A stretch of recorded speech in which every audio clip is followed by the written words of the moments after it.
Good evening, everyone. Thank you for coming tonight. My name is Chris Johnson. I'm City Clerk with the City of Meridian, and I'm here with Bill Neri, our City Attorney, Adrian Weatherly, our Deputy City Clerk, and we're going to walk you through getting ready for the 2019 General City Election. So hopefully you're in the right place. That's what we're here to talk about tonight. We'll have, I know it was listed as a 2.5-hour event. I'm a fast talker, but even not talking fast, it will not take near that long. So you will get some of your evening back, but we will be here as long as we need to answer your questions. So I'm going to turn it over to Adrian and kind of let her start walking you through the part about being a candidate, and then I'll get into some of the more boring things about the campaign finance, and then our city attorney will be here to answer any legal questions and give some other general advice. So, you want the clicker? You want me to? You can go ahead. All right. I think we're good. Thanks, Chris. Good evening, everybody. Thanks for joining us tonight. First, we're going to go over some basics, the responsibilities of the city clerk, which is our office. Chris, again, is the city clerk. I'm the deputy and kind of support him. We provide the candidate filing forms, which most of you already have. If you don't, they're in the back there for your taking. We are also responsible for making sure that any candidates understand the qualifications for running for candidacy and meet the requirements. And then we're also responsible for posting the legal notice for the candidacy. We will publish on August 23rd and also twice, so August 23rd and August 30th. And that will be in the Meridian Press, our paper of record, and it will just basically state, here are the offices up for election, here's when the election date is, here is what, where you can file to run. So by code, we have to provide that. So we're telling you now that we're going to do it, and then we're going to do it. So then the county clerk also gets involved. Their responsibilities are to print the ballots, publish the notice of election and the sample ballot. They provide the in-person and absentee mailing voting.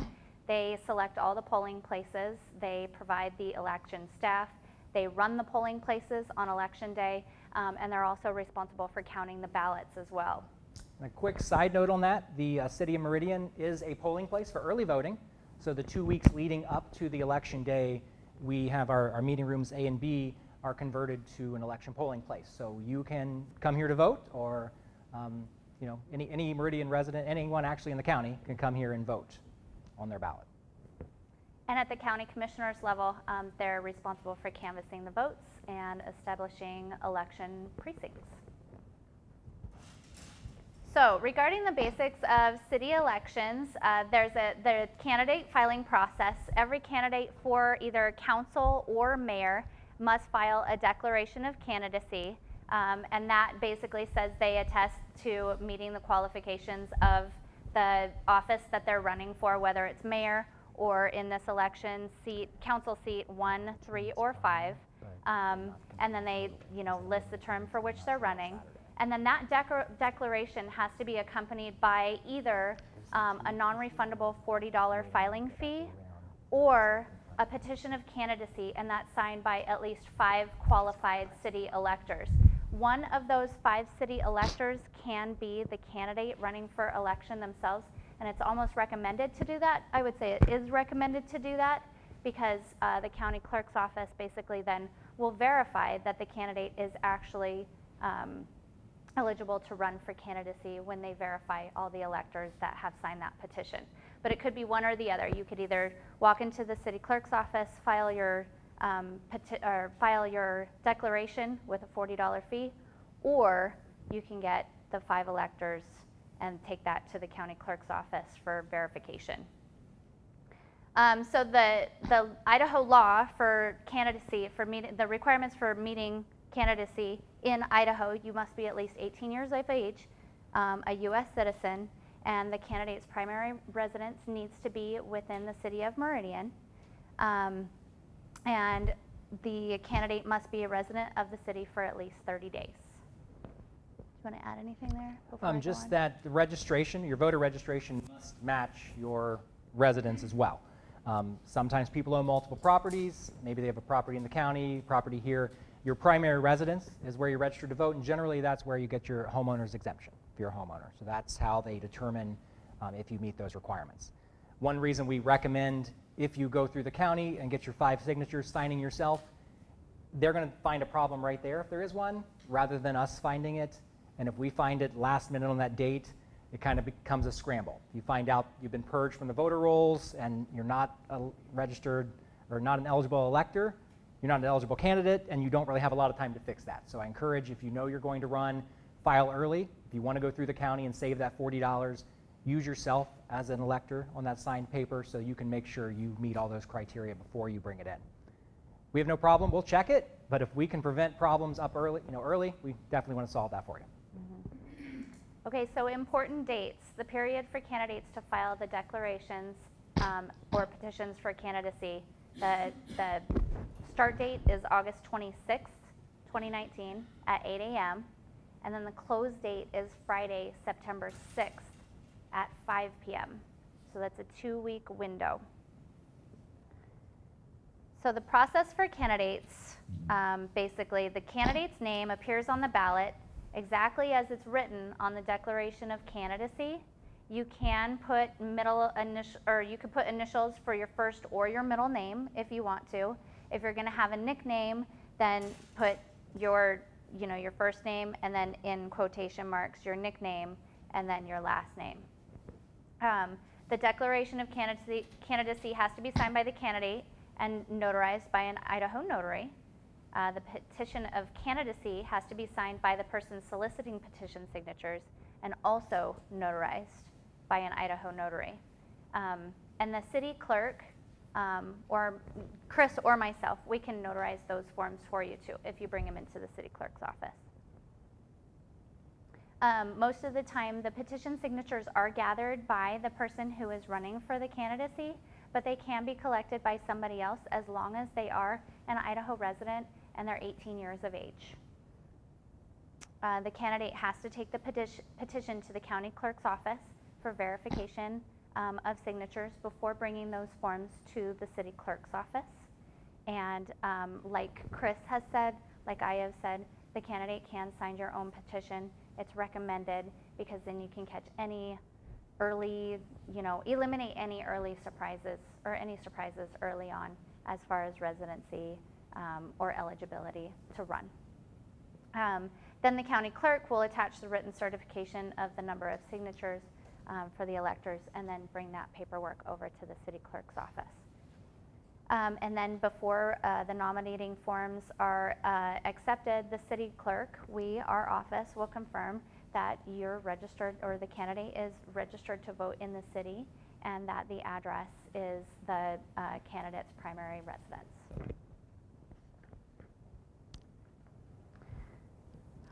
So one of the reasons we have to check to make sure you're registered is that it could happen that you're purged from the rolls. So if you've not voted, the county can purge you from those rolls, in which case you're not a qualified elector and then not a qualified candidate. And you would have to re-register to vote before filing your candidacy. So we try to fix it ahead of time because we can't fix it in the end. Yes, sir. Chris, when you refer to the county clerk's office, Yes. are you referring to the election office on? Yes. Yeah. Great question. Thank you. And then I think we've said this 4 times now. You can tell this is very important to us. If you sign your own petition to candidacy, you'll know there's an issue. So you can tell I don't want to be the one finding out and telling you that you can't be on the ballot. I don't want that to happen. So that's why we keep encouraging that. So there's an option to be a write-in candidate as well, but there is a procedure that needs to be followed to be a write-in candidate. Tuesday, October 8th is the last day for write-in candidates to file a declaration of intent. A declaration of intent does have to be filed if you are a write-in candidate. And that basically affirms the qualifications that they have the ability to be that candidate. There is no filing fee or petition if you're a write-in candidate. And write-in votes are only counted when cast for individuals who file that declaration of intent at least 28 days prior to the election. That October 8th date. Right. So do you want to go over this Sure. part? A candidate who files for election and then later decides, I don't really want to do this. This is not in my plans right now. They can withdraw their candidacy and get their name off of the ballot. They have until, so I have to walk over here to see that, September 20th, 5 p.m. to come into the city clerk's office and withdraw. You would just write a notarized statement. Again, we can notarize that for you, verify who you are and that you're withdrawing. A write-in candidate can withdraw at any point because their name is not on the ballot. They can simply withdraw by filing a notarized statement with us as well. So September 20th, if you filed by that initial deadline and you're going to be on the ballot, that will remove you. After that, anytime a write-in candidate can say, I don't wish to be elected for that office. Then some questions. Can a candidate sign their own petition? Yes, please. And can candidates campaign on election day? Yes, they can, but campaigning within or near a polling place is a criminal offense. It is prohibited within any building, within the polling place or any building which an election is being held. Again, early voting here. So we are a polling place for those 2 or 3 weeks. Right now we think it's 2 weeks prior to the election. And then 100 feet within a polling place is also prohibited. Any questions about declaring your candidacy that we didn't cover or maybe was not very clear? Yes, ma'am. So the petition, Yes. could you move that? Absolutely. So they're in the beige packet, if anyone grabbed that, or the actual just petition of candidacy. The petition accompanies the declaration of candidacy if you are wishing not to pay the $40 filing fee. So you've got your declaration of candidacy, which says, I am running for this office. This is the thing we cannot take until the date that's on the paper. August 26th. They're all blending together before August 26th. Yes, we can't take this from you until August 26th, but you can take this form and have it ready and bring it in that morning. The petition, though, is basically saying, I am wanting to run for office, and you're getting 5 qualified electors to say, yes, I believe they want to run for office. They're not endorsing you. They're not committing to vote for you, but they are stating that they're supporting that you want to run. These electors are anybody who is a registered voter in the city of Meridian. So basically, they meet the same criteria. It could be you, spouse, child over the age of 18, neighbor, anyone you want to sign it. We have a lot of lines there. You only need 5, and again, you can be 1. Mm-hmm. Yes, Jessica.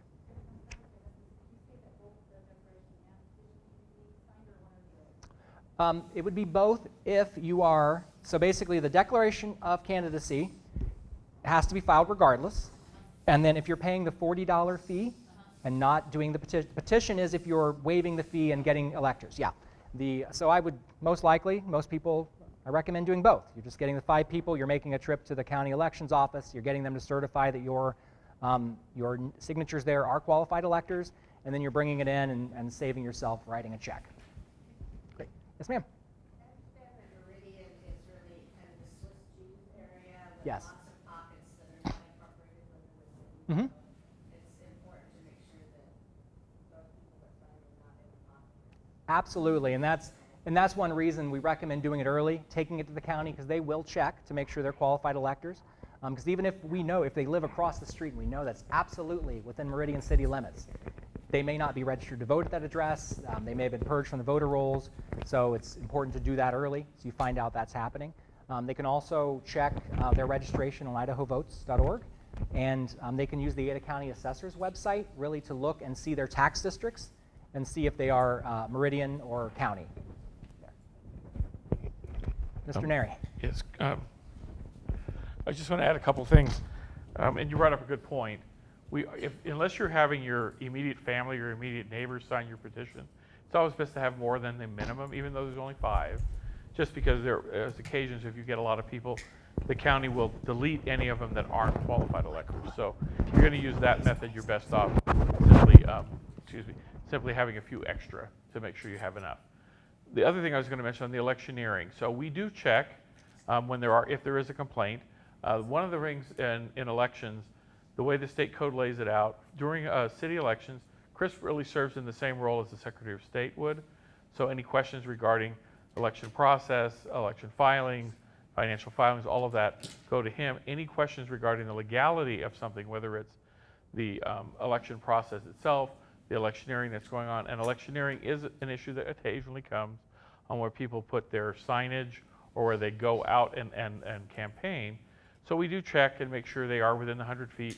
Just so you know, if you want to campaign here, once that polling place is open prior to the election, 100 feet from that polling place is approximately the front of the City Hall Plaza. So nowhere in the City Hall Plaza can you be handing out material or talking to folks and electioneering because the polling place is located there. It doesn't come up very often, but when it does, those complaints come to me, and I have to at least verify where were they doing and what were they doing and where was it.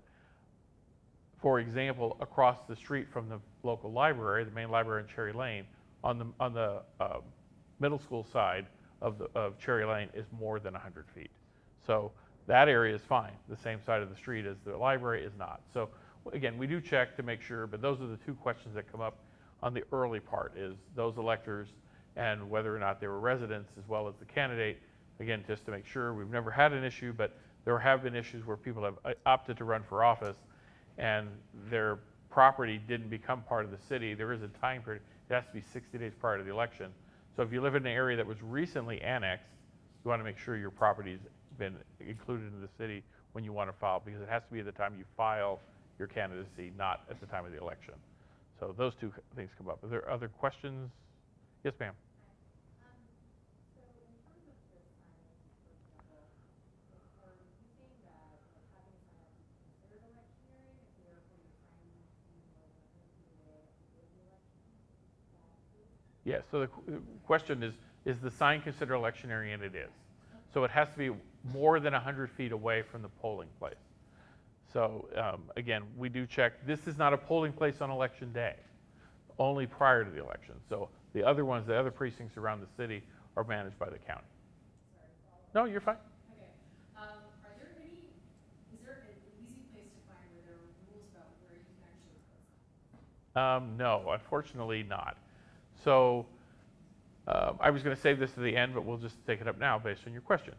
You cannot put signs on any city property. So the parks, any place in the parks, we will take them off and take them to the police department. If they're in the right-of-way, ACHD has in the past provided information to candidates to say, here's the location they can be. And essentially, they need to be outside of the vision triangle. So they basically can't obstruct traffic, obstruct vision from people exiting driveways and things like that. That is not an exact science, unfortunately, so it is problematic. What will happen, just so you know, if you put them in a place where ACHD doesn't want them, they will pick them up and take them down to their yard in Garden City. Signs are expensive. I know they cost a lot of money. You don't want to have to go spend your time going to get your signs from somebody else. So have permission, put them in the right place. I recognize it's challenging. Just because one sign is there is my caveat to everyone. Just because one sign is there does not mean everyone can put their sign there. Put your signs where you have permission. Because the complaints or calls that I get most of complaining about campaigning is about people putting signs in front of other people's signs, people blocking other people's signs, people putting them on private property without permission. I can't enforce all the private property. It is up to the private property owner to do that. But they do grant permission for certain candidates and not all candidates. So be sure you have permission before you put it there. Because again, they may not be as kind to retrieve them and retain them so you can pick them up. They may just throw them in the dumpster. Other questions? The other thing I'll add to the signage, and then I'll give it back to Chris to talk about, is attribution. So the signage, if you read the Idaho Code, it does need to show who paid for this and who is it. You see a lot of material or commercials or things where people say, I approve this message. That's not necessary, but it does have to show who paid for it and who the treasurer is. That's required by code. Make sure that's on. It doesn't have to be anything as small as a campaign button, but anything big enough that you can print it and read it, it needs to attribute where did it come from. That's the one complaint we've ever had in all the time I've been here, is people handing out material that has no attribution on it. And I could take a moment to tell my favorite campaign story because it was about Mayor Tammy since she's here. We had a complaint because we had material that was handed out at a PAL soccer game and put on everybody's windshield. And what it said was, Mayor Tammy's been responsible for all this growth. All this growth leads to more cars. All these cars leads to more carbon monoxide. All this carbon monoxide leads to cancer, so Mayor Tammy's caused cancer. It never made sense to me either, and it does sound kind of silly. But again, there was no information, so it took a lot of work for us to try to even figure out who did that. And we ultimately did believe we figured it out, but we couldn't prove it, so we didn't go any further with it. But again, put your information on there. That's how you do it properly. We just ask you to, follow what the rules are. There's a ton of rules on the finance, and that's what Chris is going over. That the behavioral side is more common courtesy and common sense. please just do it that way, so I don't have to call you to say, please don't do that. Back to you. I'm going to use this microphone. I apologize. We're recording the video or this session, so we have to. Could you turn it down a little bit? Go to speaker volume in the audience. So we're going to talk about the most exciting part, the campaign finance reporting. And this is actually what you can do as a candidate now. If you're a candidate, you have to basically do this before you can do anything else. So we're going to cover the campaign finance reporting basics, the deadlines for reporting, contribution limits, and then hopefully some frequently asked questions. Idaho Code 5420 puts in place the finance disclosure laws for any city above 5,000. So we're slightly above 5,000 here in Meridian, right? Just a little bit. But there's 33 cities in Idaho that fall within that, and it's our responsibility in our office to oversee the reporting of these. So a person becomes a candidate as soon as they seek election, and that means they receive or spend any money, reserve any space or facilities, or promote their candidacy, or announce publicly that, hey, I'm going to run for this office. So at that point, you are a candidate, and you have to have a campaign treasurer on file with our office. And that helps us follow the sunshine laws and make sure we are meeting all those reporting guidelines. There are certain forms, and they're all in that packet in the manila folder. They're also on the city clerk's website. At the bottom of every page, meridiancity.org/2019 election, there are links to all of these forms, and a lot of them are fillable PDFs. So if you are a campaign treasurer or doing your own treasury paperwork, you can do the website there. But there are certain forms. So C1 is the appointment and certification of political treasurer. We have those in the folder, and there's also a stack on the table in the back, and that is appointing and certifying your treasurer. It is who is responsible for submitting documents to the city clerk's office, accounting of your campaign finances. The C2 form, there are many pages in that, but the main part, it's all under the campaign financial disclosure. And then the C5 is the 48-hour notice of contributions loans received of $1,000 or more. And I'll go into all these in more detail. So first step, certifying the treasurer. You're filing that C1 form in our office. You can do that anytime we are open, Monday through Friday, 8 a.m. to 5 p.m. And again, you have to have that certified before you raise or spend money. So if you have not done that yet and you do intend to declare your candidacy or to reserve a room, to spend $1, to take a donation of $1, you have to come fill that form out. And again, you can get that online, you can drop it, you can even file it tonight if you know you're going to be a candidate and want to do that.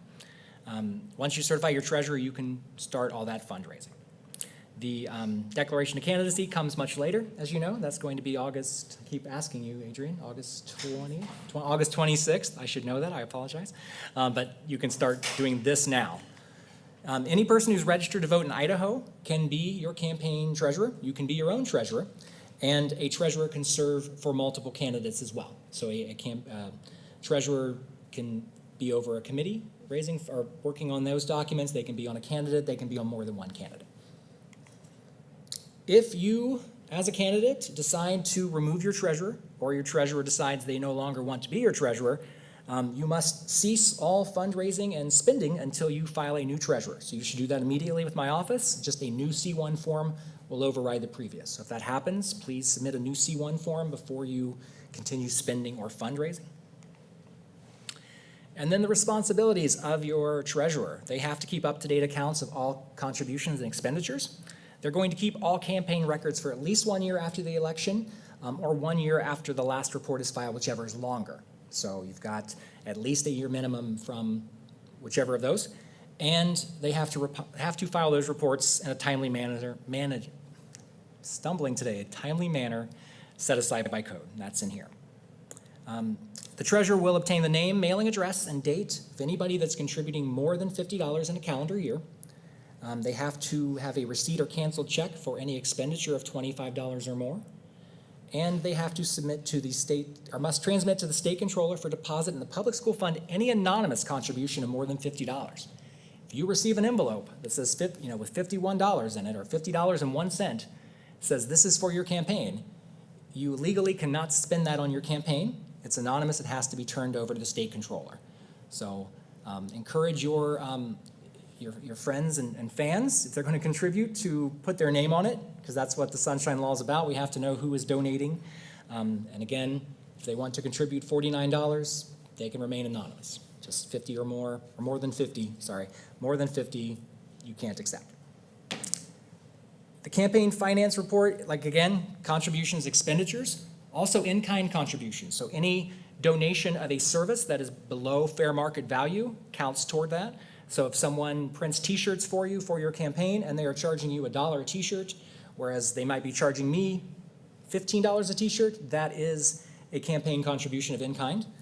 Loans, so any loans you get on behalf of the campaign or the committee are reportable, and then any credit card and debt used for campaign as well.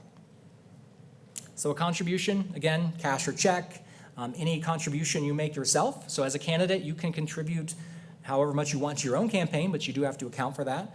Again, in-kind contributions, any loans from any source, so even your personal funds. If you are loaning yourself money from your savings account or your 401k, you do have to keep track of that. And then any pledge contributions. Someone walks up and says, I'm going to donate $100 to your campaign, you still have to report that as a pledge contribution, even though you physically have not received that yet. There are two types of reporting, two types of forms also. It's on the C2. There's different forms for this. Unitemized contributions. Any contribution $50 or less is going to go on that by total. So I received 50 donations that were less than $50, and those added up to be $1,212. They're not all 50, of course, so you've got a $12 contribution, a $50 contribution, a $40 contribution. You'll lump them together and say, this is how many contributions total, under 50, and this is the total amount of those individual contributions. And then any contribution greater than $50 from a single contributor is on that C2 Schedule A, where it will have the name and mailing address of the person, the amount of the contribution, total from them year to date, because there is a limit to how much they can donate in an election cycle, and then the date the contribution was received by the treasurer. So again, you have a donation to your campaign of $51. That's going to go on there. 2 months later, they send you another $51. You're going to put that, your treasurer is going to put that on your form as $51 received from person A on this date, year-to-date total, 102. You keep that running total on that itemized contribution form. Now on to spending money. So an expenditure is any payment or gift of money or anything of value. So any, kind of doesn't make sense the way we worded that there, but any expense you have on behalf of your campaign, and then the treasurer must report all expenditures made for or on behalf of the candidate. And these are done similar to how the contributions are done. So total number and total amount of expenditures less than $25. So you printed some buttons and it cost you $20, and you rented this room at the library and it was $24. Again, how many total expenditures did you make? How many purchases, so to speak, and what was the total amount you spent of those unitemized? And then for the itemized, any expense of $25 or more. So again, it's going to be the name and mailing address of anybody you're spending that money with. So the printing company, the publisher for a newspaper ad, your sign printer, room reservations for campaign events, those would all be listed there. The amount, the date, and then the purpose. So was it a campaign announcement? What was it you're doing? And then in-kind contributions are also in the C2 on Schedule C. And that's, again, going to be any goods or service that's less than fair market value. Gives you some examples there, printing things below cost. The business owner is the contributor. The name and address has to be there, and then the fair market value. So for the contribution and the expenditure. So you spent $4, the fair market value was $100. You're going to list both of those there. Loans are on Schedule D, so again, on that long C2 form in your packet and the website. Any loans, the treasurer has to put name, mailing address for any lender, balance of loans from the previous reporting period. So if you are running an ongoing campaign or running for re-election at some point, or coming back and you keep that open, you're going to be reporting at end of each year, but keep the balance of the loans from the previous period. Loans received during the period, interest accrued on those loans, repayment you've made, and then the balance outstanding at the end of the reporting period. And there are contribution limits.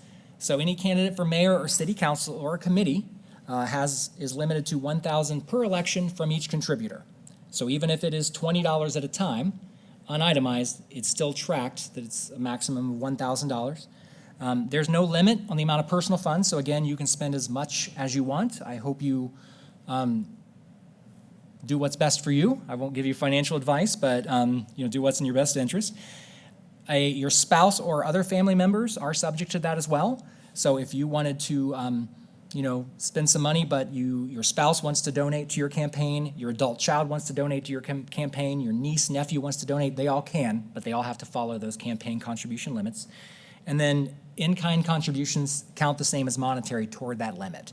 So again, a print shop gives you $800 worth of printing for $100. You now have $700 in in-kind contribution.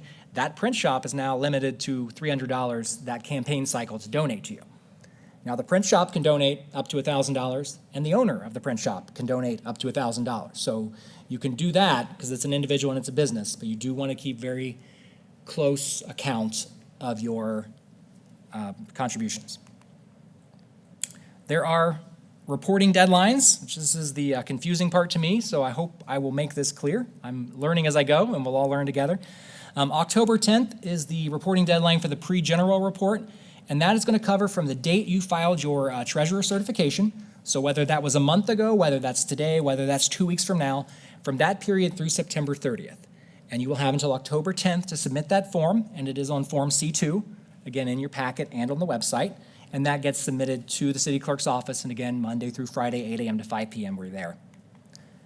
There is a 7-day pre-general report, and that covers from October 1st through October 20th, and it is due 7 days before the general election on October 29th. And that again is the C2 form.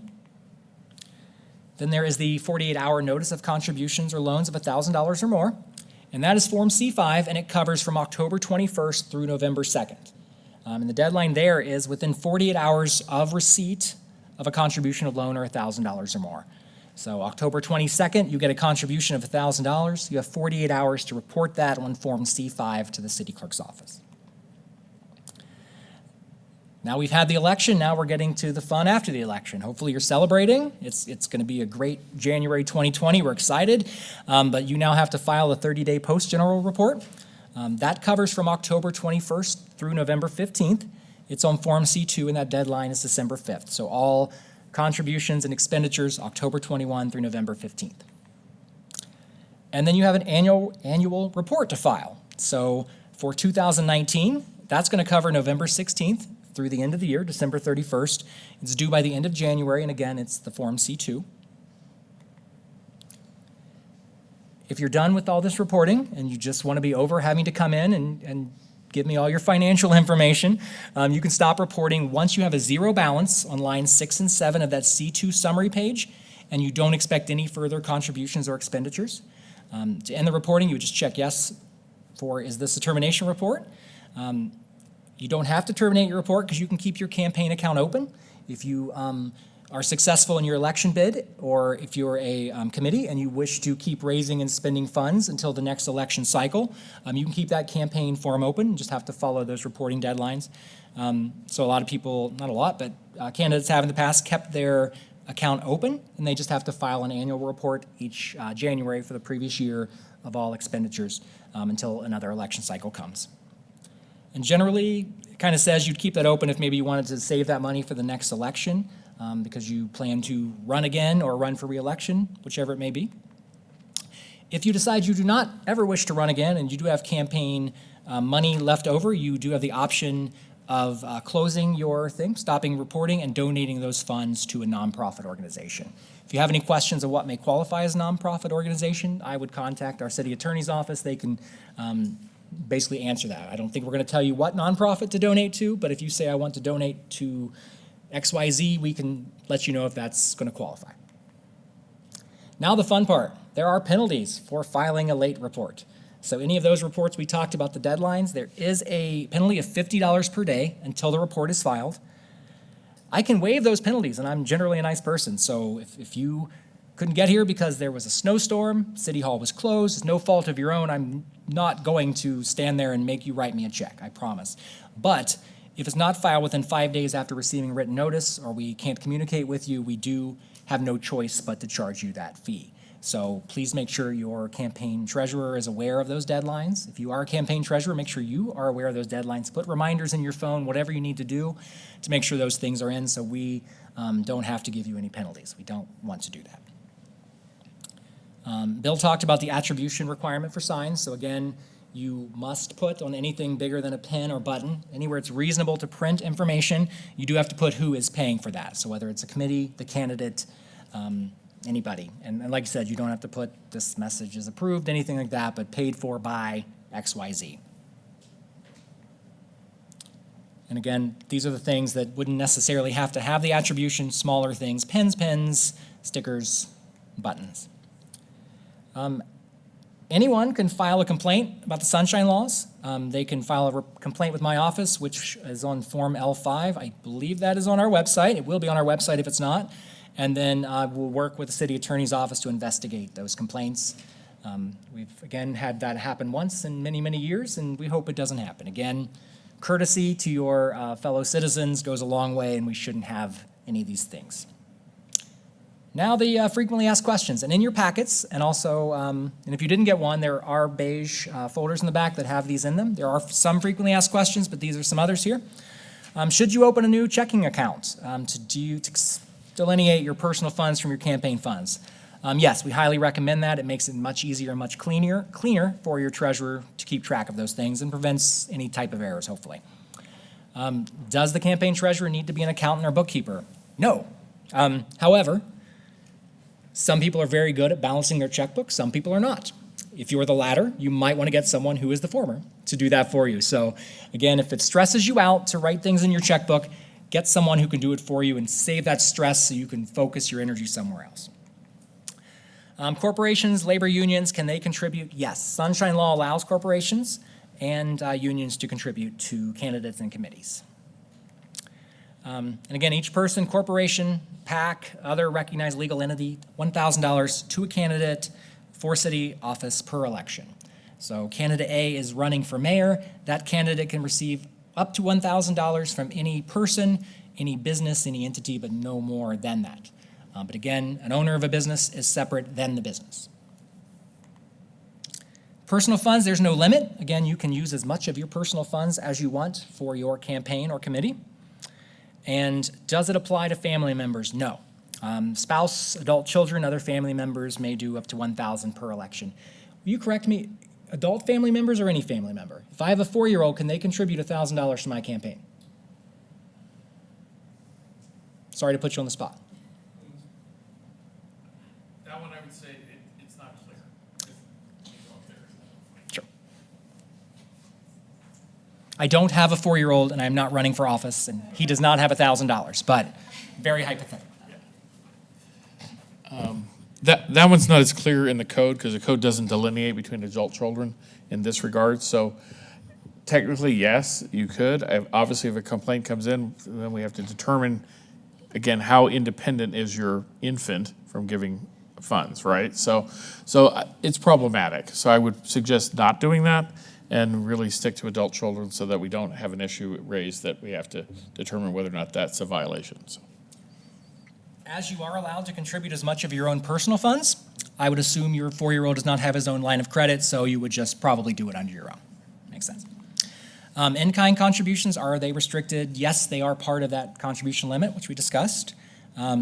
Reporting your personal funds, yes, you will report all funds you contributed or loaned yourself in support. Let's see, it's not Sarah Parker's funds. Oh, the candidate filing fee. So that $40, if you choose not to go through the county, you do not have to report the $40 you paid to my office to declare yourself as a candidate. Office supplies, meals, personal funds, can they be reimbursed? Yes. If they are campaign related, those are reported on Schedule 2.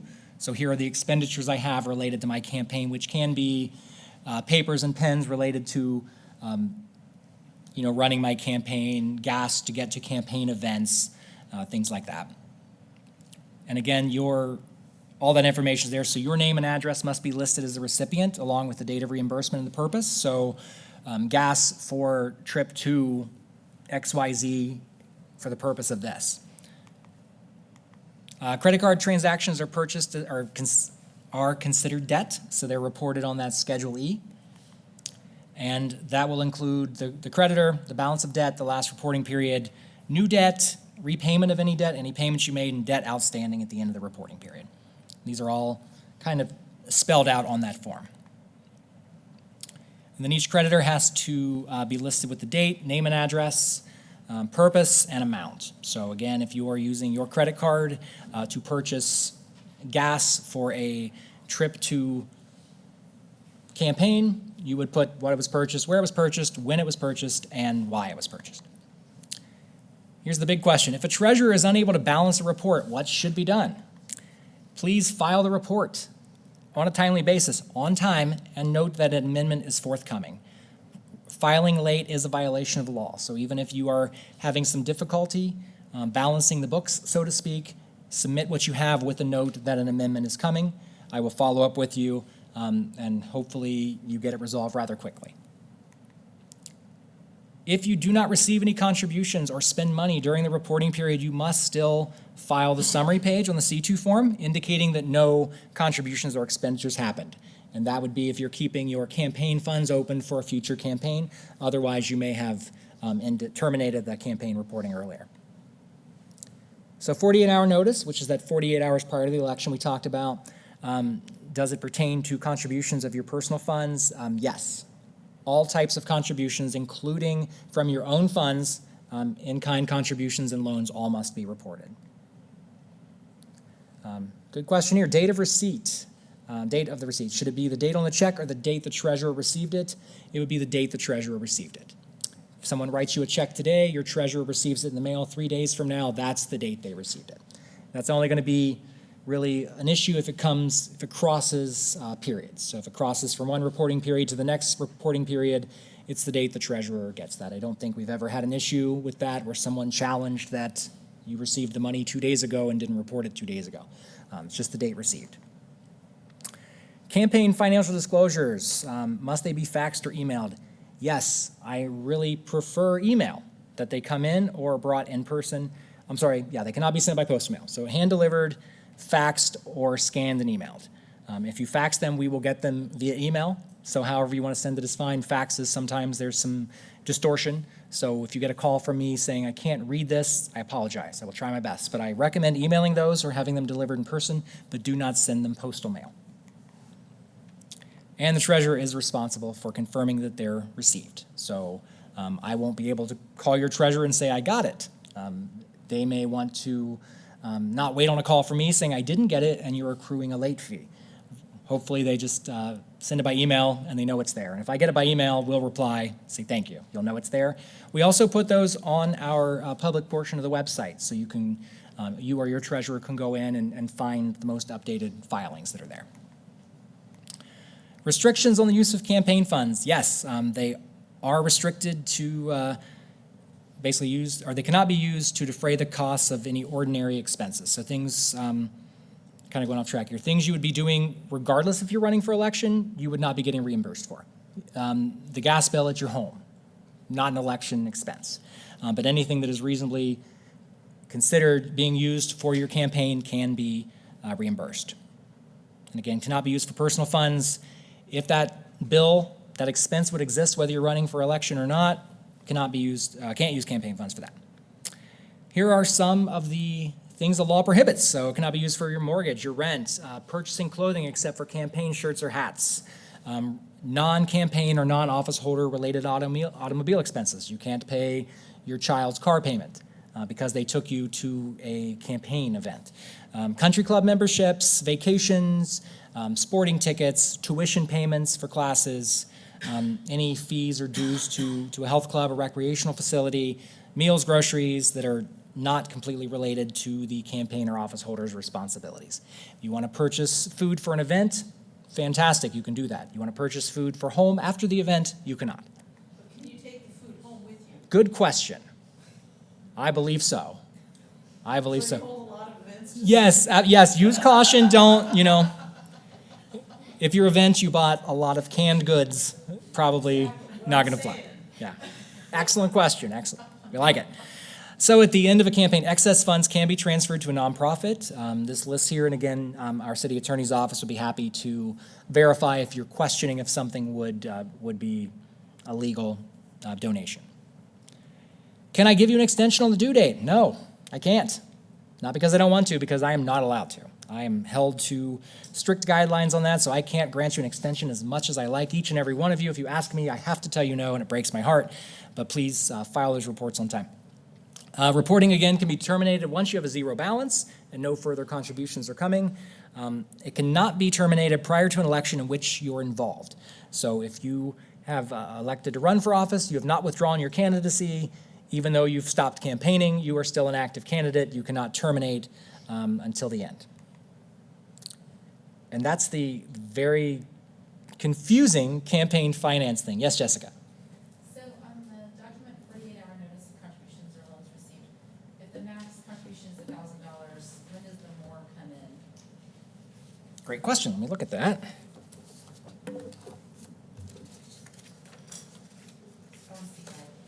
Thank you. So she asked on page C5, or on form C5. Is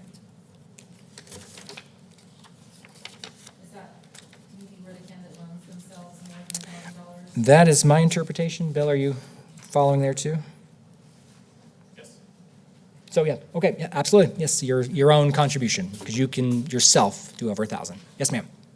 I think that was my question.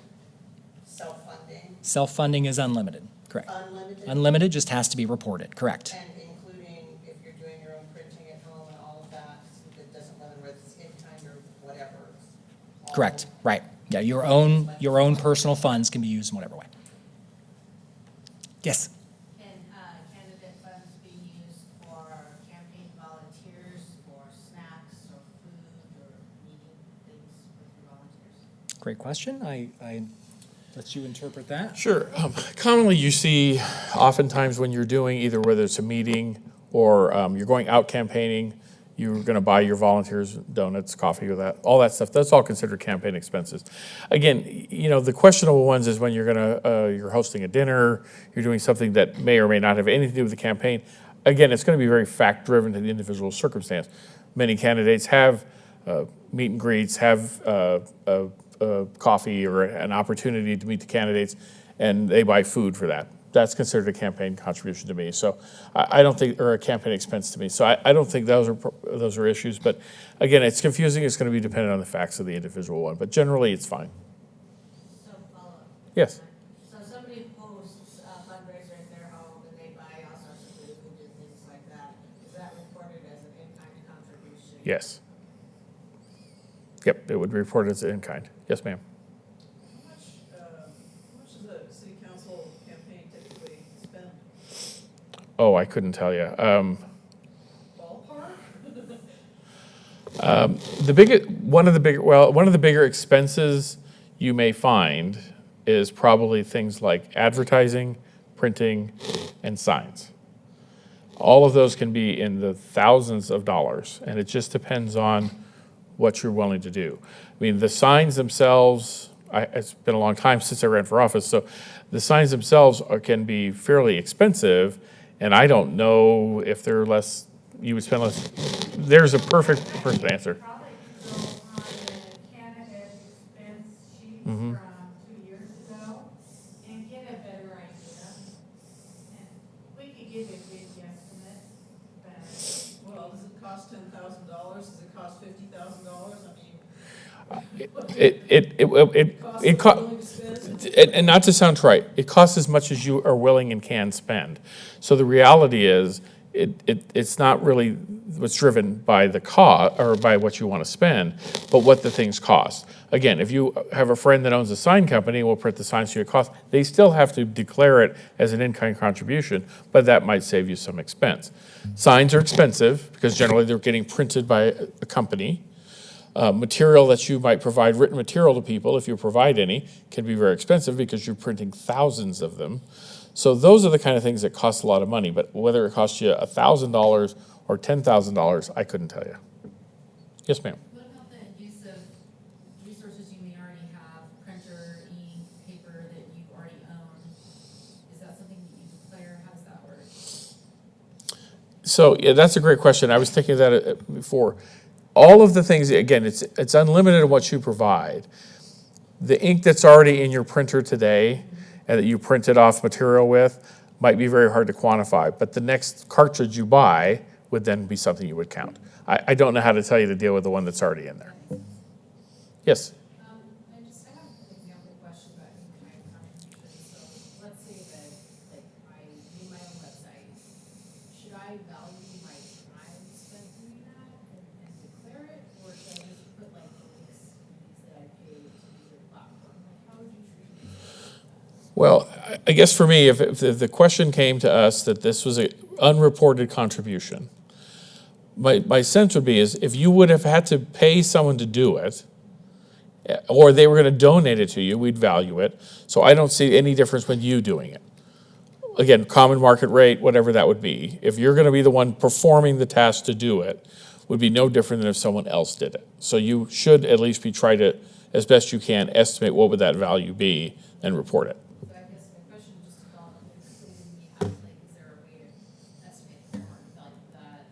If you were to find a bid from someone and use that as an example. I think that would be adequate. I wouldn't, I think that makes sense. I mean, that's really what we would look at is, again, as a person, the whole intent of the Sunshine Law is to make sure people can see what you're doing.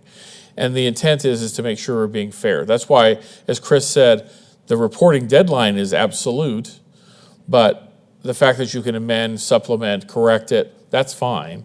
So we want to make sure, again, you're getting the correct information out there. So, yes, ma'am. So unlimited self-funding, but you still have to report everything that you're doing. And then, once you close your report out, let's say you close your report out, can you then still, like, if people wanna, if you wanna have a fund that people give for possibly the next term or whatever, can you still do that if your report is closed, as long as you're keeping track, as your treasurer is keeping track? So, maybe you could Yeah, so start with so that. no, once you close it, you're not eligible to raise or spend any funds. So they basically, yes, it is. They Right. basically keep their fund open and dormant, but they still report annually on, basically, yeah, this is where I'm at. Yes, sir.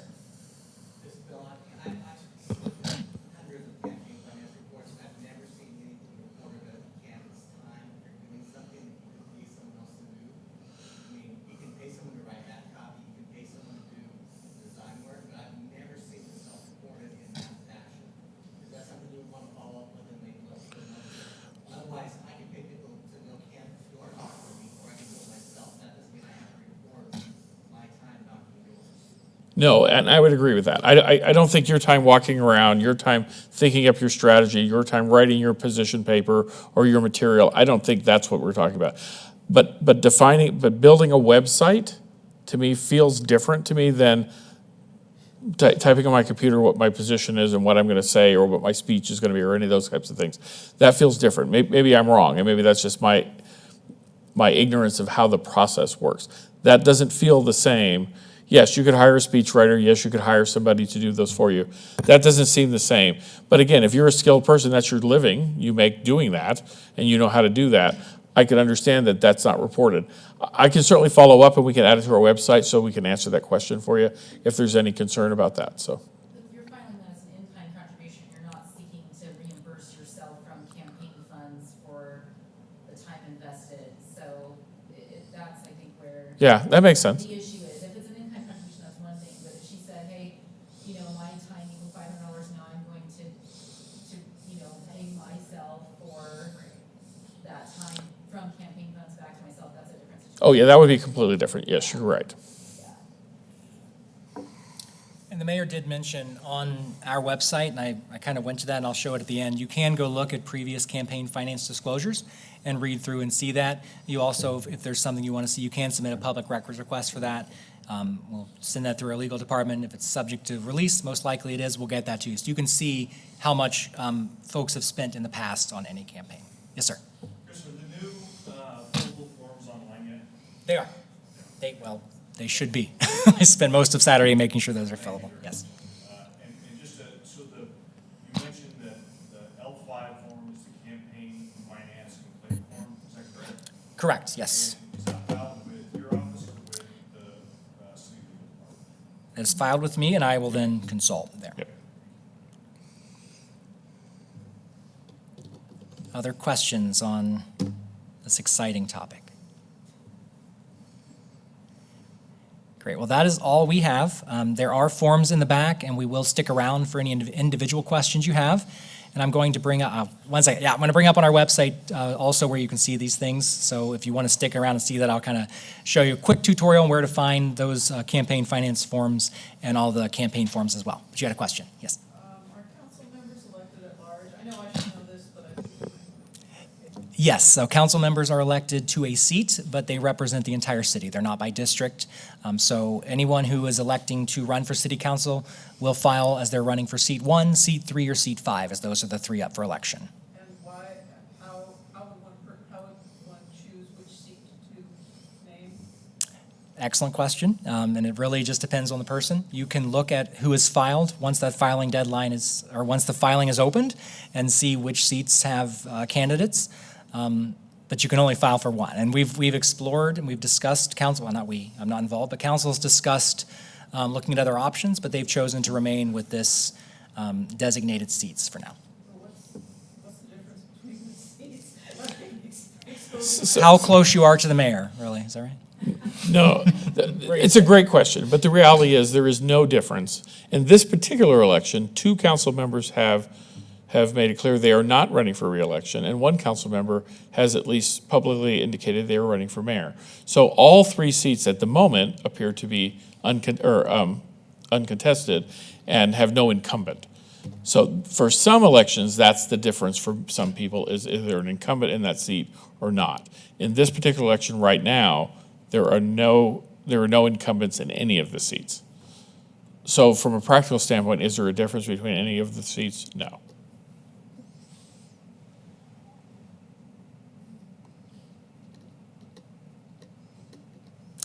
Any other questions? Okay.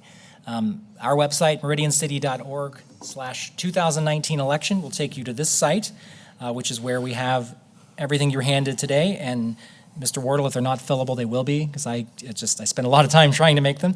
But you'll be able to see all of those forms here. And again, your treasurer can print those, scan an email, or fax those in, or bring those in person. And then also from our website, if you go to meridiancity.org/records, it brings you to our online records repository, which is where we put all public documents. And from here, you can look at campaign financial disclosures.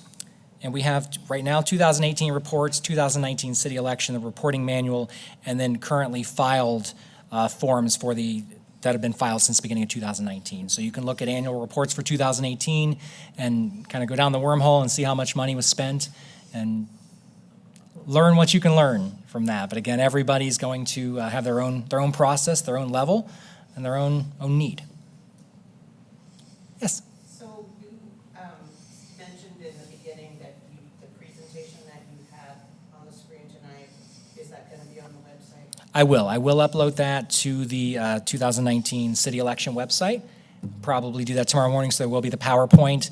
And then we'll also have this video, which I should have realized maybe we had microphones out there so you can hear the questions, not just the answers. But we'll have the video on there as well within a couple days. Yes? Is the campaign treasurer or candidate entirely responsible for remembering all those deadlines and dates, or is there any sort of reminder system of any kind? There is not a reminder system, no. It's just the posted calendar that has that, which I highlighted, I highlighted the election portion back there, but they're on the website. So I'd recommend, if you have a treasurer or if you are a treasurer, to jot those dates down, put them in your calendar, tell Siri to remind you, whatever your process is, but there's no reminders from our office, unfortunately. There's a reminder when you miss it. There is a reminder of, hey, you're past due, please get this in. So hopefully we're not doing that. Great, well, we'll stick around for any individual questions, but thank you so much for coming. If you are running for office or